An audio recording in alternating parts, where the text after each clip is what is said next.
नमस्कार मित्रांनो, कसे आहात? माझ्या चॅनलवर सर्व श्रद्धाळू भक्तांचे व मायाळू भक्तांचे सहर्ष स्वागत. नवीन असाल तर चॅनलला सबस्क्राईब करा, लाईक करा व इतरांना शेअर करायचं मात्र विसरू नका.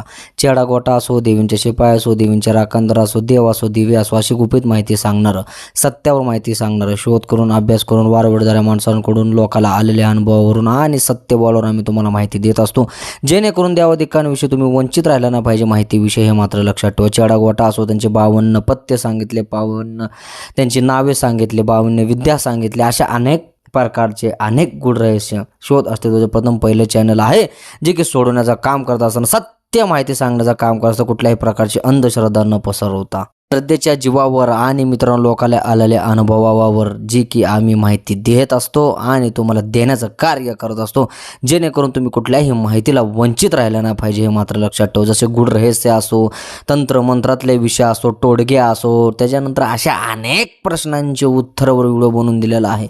मित्रांनो, माझं सत्य सांगणं असतं. पटलं माझ्याकडे या किंवा नका. मी कुठल्याही प्रकारची लूट करत नाही, कुठल्याही बुवाबाबासारखं ढालगं बोलत नाही. आपली गादी सत्याची असते, सत्य सांगण्याचा माझा धंदा, मी नाही कुणाचा मंदा. हे मात्र लक्षात ठेवा. प्रत्येकाने मला एक प्रश्न विचारला किंवा तुमच्या मनामध्ये अडकून बसलेला एक प्रश्न आहे, देवापाशी गेलेली इच्छा पूर्णच होत नाही. मी अनेकदा देवापाशी गेले आणि देवापाशी नवस मागितला, पण नवस मात्र पूर्ण झाला नाही. घरात एवढी मोठी गादी आहे, मसोबा आहे, वेताळ आहे, काळूबा आहे, त्याच्यानंतर अंबाबा आहे, सप्तशृंगी माता, यल्लम आहे, अशा अनेक प्रकारचे माझ्याकडे देवदेवता आहेत. पूजा करते, आराधना करते आणि मागितलेली इच्छाच मात्र पूर्ण होत नाही. का बरं होत नसेल? कुणी काही केलेलं असेल का, किंवा भक्ती कुठंतरी कमी पडत आहे का? अशा अनेक प्रश्नांची उत्तरं मात्र मी या व्हिडिओमध्ये देणार आहे. चला तर वेळ न घालता व्हिडिओला मात्र सुरुवात करा. जर मला तुम्हाला भेटायला यायचं असेल तर शुक्रवारचीच आपली गादी चालू असते, मंगळवार आणि शुक्रवार गादी चालू असते. येत असताना नमस्कार व्हॉट्सअपवर मेसेज टाका, लोकेशन ॲड्रेस तुम्हाला सेंड केलं जाईल. येत असताना मित्रांनो जे काय लागणारं सामान आहे तेवढंच घेऊन यायचं, जसं की 5 लिंब असतील, नारळ असेल, फक्त हार घेऊन यायचं आहे. माझ्यापाशी कुठल्याही प्रकारची लूट होत नाही. दक्षिणा तुम्ही जेवढं टाकचाल तेवढंच मला स्वीकार आहे. तुम्ही रुपये जरी टाकला माझ्यासाठी 1000 रुपये आहेत, हे मात्र लक्षात ठेवा. कितीही टाका, कुठल्याही प्रकारची अंधश्रद्धा न पसरवता श्रद्धेच्या जीवावर आम्ही गादी चालवत असतो, हे मात्र लक्षात ठेवा. चला तर अजून एकदा वेळ न घालता व्हिडिओला मात्र सुरुवात करूया. अमावस्या पौर्णिमेला काळूबाईची मित्रांनो यात्रा केली, त्याच्यानंतर अमावस्या पौर्णिमाच्या खेटा केल्या, तरी सुद्धा मला फरक नाही. दावजी बाबाला नारळ फोडलं, नवस केला, तरी दावजी बाबा देखील ऐकण्यात भरपूर प्रमाणे प्रयोग केला. भरपूर बाबांनी सांगितलं नारळ फोडा, अंडी द्या, त्याचं अमुक तमुक सगळं करून बसलो, शेवटी मात्र काहीच फरक पडला नाही. सप्तशृंगी मातेला गेलो तरी फरक पडला नाही, जाळीतल्या मसोबाला गेलो, इतर मसोबाला गेलो, फरक पडला नाही, खाडवल्यातल्या मसोबाला गेलो, फरक पडला नाही, दत्तात्रय महाराजांना गेलो तरी फरक पडला नाही. मात्र फरक पडायचं कुठं मित्रांनो, सुटकतच नाही. मग ब्राह्मणाकडे घेऊन पत्रिका गेलो, नक्षत्र पाहिले, तरी सुद्धा मात्र फरक पडत नाही. भरपूर बाबांनी सांगितलं तुमच्यावर असं केलेलं आहे, अमुक केलेलं आहे, तमुक केलेलं आहे, तरी ते सुद्धा मी काढलं, तरी देखील मला फरक पडत नाही. नेमकं अडतं तरी कुठं आहे? खरं सांगणार कोण भेटत नाही. सगळा पैशाचा बाजार झालेला आहे. कोणी ह्या जगामध्ये, महाराष्ट्रामध्ये असेल, बाहेर असेल, खरं सांगणारं भेटत नाही. जरी खरं सांगत असेल ते मात्र गुप्त असताना खऱ्यावर माहिती देण्याचा तो कार्य करत असतो. दुसऱ्यांसारखा बाजार भरून माझ्याकडे किती लोक आले, मी असं करतो, अमुक तमुक करतो म्हणून. मित्रांनो आज देखील तुम्ही पाहिलं असेल किती तर बुवा बाबा मित्रांनो जेलमध्ये बसलेले आहेत. का बसलेले आहेत मित्रांनो? कारण ते अंधश्रद्धा पसरवतात, त्यांचा गुण काढीचा देखील येत नाही, बायकांचं शोषण करतात आणि मित्रांनो त्यांची जी तुम्ही पुराणे फाईल जरी काढून बघितली ह्यांच्यावर गुन्हे देखील दाखल आहेत. हे मात्र लक्षात ठेवा. म्हणजेच की तुम्ही सरकारी नोकरी सोडून बुवा बाबा झाले, चांगलं काम सोडून तुम्हाला बुवा बाबा झाले. मी प्रत्येक वेळे व्हिडिओ बनवत असतो की देवाच्या काठीला आवाज आहे म्हणून डुप्लिकेट बुवा बाबा आता जेलबंद होत आहेत. हे मात्र लक्षात ठेवा. मी कुठल्याही प्रकारचे लूट केली नाही, कुठल्याही प्रकारची मित्रांनो. जरी माझ्या गादीला कोण आया बहिणी जरी आल्या त्यांच्या पैसे रिस्पेक्ट करून बघणारं शोध असते. प्रथम पहिल्या चॅनलला न रुपये घेता देखील लोकांचे कामं केलेले आहेत. फरक पडल्यानंतर स्वतःहून त्यांनी आणून दिलेले आहेत, कुठल्याही प्रकारची बेजबरी न करता. हे मात्र लक्षात ठेवा. मग अशा अनेक तुम्ही बुवा बाबा फिरला, अनेक देवधर्म केले, नवस केला, लक्ष्मी आईला नवस केला, भारुडातल्या मसोबाला नवस केला, प्रत्येक वेळी नवस करून आले, थकले, रुमले, मजले. त्याच्यानंतर ब्राह्मणांनी वेगळंच सांगितलं, त्याच्यानंतर बुवा बाबांनी वेगळं सांगितलं, पुजारीने वेगळं सांगितलं. मग मी करत गेले, मात्र माझी लूट झाली. पण देव काय माझं ऐकना, डोकं आपटून घेतलं तरी देव काय मला किंमत देणं झालेलं आहे. भरपूर पूजा अर्चना करते, देवापाशी गादी आहे देवाची माझ्याकडे, काळूबाईची, दावजी पाटलाची, गुरु मात्र लक्ष देत नाही, देव मात्र माझं ऐकत नाही. मग काय करावे, काय तोडगा करावा जेणेकरून माझा देव देखील ऐकला पाहिजे आणि मित्रांनो मला फरक देखील पडला पाहिजे. असे अनेक प्रश्नांची उत्तरे मी आज तुम्हाला देणार आहे मित्रांनो. असे प्रश्न तुम्हाला 100% पडलेच असतील, पण प्रश्नाचं उत्तर देणारं शोध अस्तित्वाचे प्रथम पहिलं चॅनल आहे, जे की गादीची व्हिडिओ न टाकता तुमच्या प्रश्नावर त्याचं उत्तर देण्याचं कार्य मात्र करत असतं आणि तुम्हाला फरक पाडण्यासाठी मित्रांनो तोडगे देखील देत असतं, जेणेकरून तुमची कुठल्याही प्रकारे लूट नाही झाली पाहिजे. तर मित्रांनो, जर तुम्ही कुठल्याही देवाला नवस करत असाल, देवाला नवस करत असताना त्याचा वार बघून केलेला नवस कधीही बेस्ट असतो. आता समजा काळूबाईचा वार आहे मंगळवार किंवा शुक्रवार, तुम्ही जाताय मित्रांनो शनिवार, ठीक आहे, महाकालीचा वार शनिवार आहे, तुम्ही जाता रविवार, म्हणजेच की तुम्ही सगळे आडापिडा तुमचा त्रास बिरास सगळं करून विषय हप्ते भरून सगळं काय देणं बिणं फिरून निवांत जात आहे. ज्या टायमाला देव खरं देवळात नसतो त्या टायमाला जर तुम्ही जात असाल, नवस करत असाल, 100% तुमचा नवस मात्र पूर्ण होणार नाही. आमुषा पौर्णिमेला गेलो तरीसुद्धा माझा नवस झाला नाही. बघा, प्रत्येक वेळा असं नाही की ते तुम्हाला देव पावल. मित्रांनो, तुमची कुंडलीही देखील तुम्ही ब्राह्मणाला दाखवली पाहिजे. तर ब्राह्मणांचे देखील रिपोर्ट नॉर्मल असतील किंवा काय आडापिडा नसेल असं कधी होणारच नाही, मी तुम्हाला गॅरंटी देतो. बघा, आजकाल कसं झालेलं आहे, बुवा बाबा काळूबाईच्या धावजी पाटलावर फक्त कौल घेऊन बघतो, फक्त करणीच केले आणि भानामतीच केले म्हणून तुम्हाला फसवण्याचं कार्य करत असतात. पण तुम्ही पंचांगमध्ये गेलं तर तुम्ही ते क्षेत्र सोडून ह्या क्षेत्रामध्ये गेलं तर तुम्हाला फक्त नक्षत्र प्रॉब्लेम देतात. त्या नक्षत्राचे उपाय जरी तुम्ही केले तर तुम्ही कुठल्याही देवाला विच्छा मागा. बघा, गुरुग्रह असा आहे, तुमच्या मनातल्या विच्छा पूर्ण करतो, मोठमोठे कामं दाखवून तुम्हाला मित्रांनो हे उच्चच्या न्यायामध्ये घेत असतो. हे गुरुग्रह कुठल्याही प्रमोशनसाठी असेल, कामधंद्यात यश येण्यासाठी गुरुग्रह तुमचा स्ट्रॉंग पाहिजे. त्याच्यानंतर येतो मित्रांनो, तुम्हाला जर तुम्ही मोठे मोठे स्वप्न बघत असाल, एखादी डील तुमच्या समोर आलेलं, तुम्ही देवाला नवस केला आणि जर तुमचा मित्रांनो तुमचा जर सूर्य तेज नसेल किंवा चंद्रबळच तुमचा नसेल तर मित्रांनो तुम्हाला काही जरी केलं, देवापाशी जरी गारानं केलं, नक्षत्र प्रॉब्लेम देतो, चंद्रग्रह तुमचा खराब असतो. म्हणून बघा, सूर्य हा तुम्हाला उच्चचा जर असेल मित्रांनो, तुम्हाला स्वप्न खूप मोठे मोठे दाखवतो, दानश्री आढळतो. म्हणजे 2 नंबरवाले असेल किंवा सट्टाबाजी खेळणारे लोक असतील किंवा एखादी मोठी मोठी डील केली तर बघा तुमचं नुकसान होतं, कुठेही गेलं नुकसान होतं. तर तुमचा चंद्रग्रह खराब असल्यामुळे ह्या गोष्टी देखील तुम्हाला होतात. मग चंद्रग्रहासाठी प्रमाणे उपयोजना भरपूर आहेत. तुम्ही माझ्याकडे 100% तुम्हाला मार्ग बी देण्याचं काम मी करेल.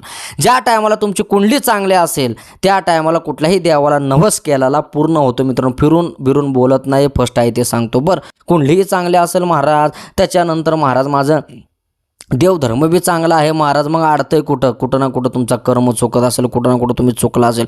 आधी तुमच्या जुनी उणीची कुठली मित्रांनो पीर आहेत का बघा, कुठलं देवस्थान चुकलं आहे का बघा. जर खऱ्या गुरुकडे गेले, खऱ्या माणसाकडे गेले तर तुमच्या जुनी उणीची देखील तुम्हाला दिवी असू शकते, जेणेकरून तुम्हाला फिरवायचं काम करू शकते. तिसरं आहे मित्रांनो सगळ्यात मोठं, की तुम्हाला देवापाशी जाऊ नये, देवाचा गुण येऊ नये किंवा कुठल्याही पद्धतीचा गुण येऊ नये म्हणून तुमचं मित्रांनो जे काही बांध असतो ते बांध बांधला जातो, रस्ता बांधला जातो. त्याच्यानंतर तुम्हाला असे संकटातून जावंच लागतं, 100% जावंच लागतं. कुठं जाईल तिथं अपयश येतं. माती जरी उचलली तर लोक सोन्याच्या भावानं विकतात, जर तुम्ही मात घेतली तरी तुमची मातीच म्हणून त्याची किंमत केली जाते. असे देखील काय काय वेळेस बांधत असतात, हे मात्र लक्षात ठेवा. मग तुम्ही हे पण बघितलं पाहिजे की कुठं तुमच्या बांध बांधलेला आहे का, कुठं तुमचा रस्ता बांधला आहे का, कुठं तुमची चौकी केली आहे का, 7/12चा जाप दिला आहे का, दरविशी मागं लावले आहे का. त्याच्यानंतर तुमच्या कुंडली अनुसार कुठल्या ग्रहामध्ये काय केलेलं आहे हे देखील तुम्ही बघितलं पाहिजे, हे मात्र लक्षात ठेवा. समजा जर तुमचा गुरुग्रह बलवान नसेल, त्या गुरुग्रह तुमचा जर स्ट्रॉंग नसेल आणि कमी असेल, त्या गुरुग्रहामध्ये पण दलिंद्र घालता येते. जर शनी तुमचा स्ट्रॉंग असेल तर तुम्हाला अकाल मृत्यू पण देता येतं. काय काय असे देखील तांत्रिक आहेत, हे मात्र लक्षात ठेवा. जर एखाद्याला समजा मूठ मारायची असेल तर तुमची पत्रिका लागते, पत्रिकेच्या अनुसार तुमचा गुण मिळवावा लागतो. गुण मिळवल्यानंतर कुठलं नक्षत्र तुम्हाला घातक आहे त्या घातकला पुढे केलं जातं, असे देखील बुवा बाबा बोलतात, तांत्रिक बोलत असतात, त्याच्यावर देखील कामं करत असतात, हे मात्र लक्षात ठेवा. 5वं आहे सगळ्यात मोठं मित्रांनो. बघा, जर तुमचं दिशाभूल वेगळं असेल, जर दरवाजा दक्षिण साईडला असेल, पश्चिम साईडला असेल किंवा तुमचं संडास बाथरूम मित्रांनो पूर्व दिशेला असेल किंवा आग्नेय दिशेला असेल किंवा नैऋत्य दिशेला असेल, तुमच्या मागं दलिंद्री लागले समजायचं, कारण तुम्हाला वास्तू दोष पडतो. मग किती देवापाशी जरी गेलं तरी तुमचे नवस पूर्ण होतात. घरी आल्यानंतर तुम्हाला दलिंद्री लागायची ते लागतच असते. म्हणजेच की समजा तुम्ही स्वच्छ हात धुवले, त्याच्यानंतर स्वच्छ धुला तर मला घाण लागणार आहे, पण कुठला तर तुमचा म्हणतोय मालक जा बाबा तुझ्या घरातनं हे आण, मग तुम्हाला हाताला घाण लागली, शेवटी लागलीच ते लागलीच. तसंच मित्रांनो किती जरी काय केलं, दुनिया जरी बघितलं, तुम्हाला फिरून घरामध्ये यायचं. घरामध्ये जर दिशा वेगवेगळ्या असेल किंवा मित्रांनो तुमच्या जागेमध्ये दोष असेल ते 100% तुमच्या जागेचा दोष लागत असतो। जर उनीची जर तुम्ही काय मित्रांनो तुम्हाला जर बाहेरची बांधा केली असेल, करणी केली असेल, तरी सुद्धा तुमचा मित्रांनो सुटका होत नाही। किती जर देवधर्म केले, किती बाबा केले, तरीही तुम्हाला गुण पडत नाही। जर चक्री शेड्याची करणे असेल तर चक्री शेडा मित्रांनो भानातून घालवतो, योग्य डिसिजन घेतात ना, डुबड्यांकडंच जाता, खऱ्याकडे कधी जाता येत नाही। डुप्लिकेटकडे जाताना फसून देत नाही येता, मात्र दोष देवावर देता, हे मात्र लक्षात ठेवा। मग आता ह्याच्यासाठी वाचण्यासाठी काय करावं महाराज, ह्या तर गोष्टी झाल्या की तुम्हाला कशावरनं होऊ शकते, मी तर रिझन तर तुम्हाला सांगितलं। पण आता वाचण्यासाठी 2 उपाय मी तुम्हाला देणार आहे। शांतीपूर्वक हा उपाय वाचून घ्यावा किंवा लिहून ठेवावा किंवा ऐकून घ्यावा। आता येतोय मित्रांनो 2 महिन्यात पावसाळ्यानंतर आघाडा वनस्पतीची सेवा मित्रांनो अखाल तुम्हाला करावं लागेल, जेणेकरून तुमचा बुद्ध स्ट्रॉंग होईल। लक्षात ठेवा, वनस्पती शास्त्रामध्ये मित्रांनो असे उल्लेख देखील आहेत। तुम्हाला बुद्ध ग्रह चांगला करायचा असेल तर तुम्ही मित्रांनो 100% जर बुधवारी आघाड्याच्या वनस्पतीला जर खडी साखर आणि पाणी टाकलं तर तुमचा बुद्ध हा मित्रांनो ग्रह स्ट्रॉंग होतो। ज्याचा बुद्ध उच्चीचा त्याचा पैशाचा पाऊस उच्चीचा, हे मात्र लक्षात ठेवा। गुरुग्रहासाठी सर्वात भारी बेस्ट उपाय देतो पिंपळाच्या झाडाची सेवा। जर गुरुवारी जो माणूस करतो त्याचे कुठल्याही प्रकारचे काम व्हायला मात्र सुरुवात होतात। आणि माझी गोष्ट लक्षात ठेवा मित्रांनो, तुम्ही जर कुठल्याही 5 वनस्पत्या जर तुम्ही अमावस्येच्या दिवशी डोंगराच्या कडेला किंवा जिथं मित्रांनो लावायच्या तुमच्या घरापाशी म्हणा, ह्याच्यामध्ये म्हणा, कुठेही लावा। हे ना मित्रांनो तुमचे जी आहेत मित्रांनो जे ग्रह प्रॉब्लेम तुम्हाला देतात, जे वनस्पती तुम्ही लावता त्या ग्रहावरती वनस्पती काम करत असते आणि मित्रांनो 100% तुम्हाला काम देखील यायला सुरुवात होत असते। प्रत्येक देव त्याच्या आराध्य वृक्षाच्या खाली बसलेला आहे। उदाहरण तुम्हाला देतो, असं कुठलाही बुवा बाबा सांगणार नाही। कुठलाही मित्रांनो जे की पुण्यामध्ये सोने नाणे घालून फिरतात, तुम्ही कुठल्या आगोऱ्याकडे तंत्रमंत्राकडे भोंडू बाबाकडे जाता, तुम्हाला देखील तो सांगत नाही। प्रत्येक वृक्षाखाली कुठला ना कुठला ग्रह मित्रांनो असतो आणि त्या वृक्षाखाली कुठला ना कुठला देव मात्र बसलेला असतो। उदाहरणार्थ वड वृक्षाच्या खाली कोण आहे? दत्तात्रय महाराज, स्वामी समर्थ महाराज। पिंपळाच्या झाडाखाली मुंजा आहे। महालक्ष्मी कशाच्या झाडाखाली आहे तर मित्रांनो लिंबाच्या झाडाखाली हे महालक्ष्मी आहे। तिला मित्रांनो लिंबाचा ढाळाच का लागतो? त्याच्यानंतर जर तुम्ही बघितलं अशा अनेक देवी देवता आहेत जी की कुठल्या ना कुठल्या वनस्पतीच्या खाली बसलेले आहेत। ते म्हणजे उदाहरण अजून मसोबा आहे, त्याला मित्रांनो जाळी चालते, मंडप काय वेळेस मसोबाला चालत नाही म्हणून ते देखील बाबळीच्या वृक्षाखाली बसलेला आहे। असे अनेक देवदेवता आहे, जर तुम्ही निरीक्षण केलं तर मित्रांनो कुठल्या ना कुठल्या आराध्या वृक्षामध्ये बसल्यात। वृक्षांची सेवा सगळ्यात बेस्ट मानली जाते। जर तुम्हाला दलिंद्र लागले असेल, 100% दलिंद्र लागले असेल, खेर वनस्पतीची सेवा चालू करा। जर मंगळवारी खडी साखर पाणी अर्पण चालू करा।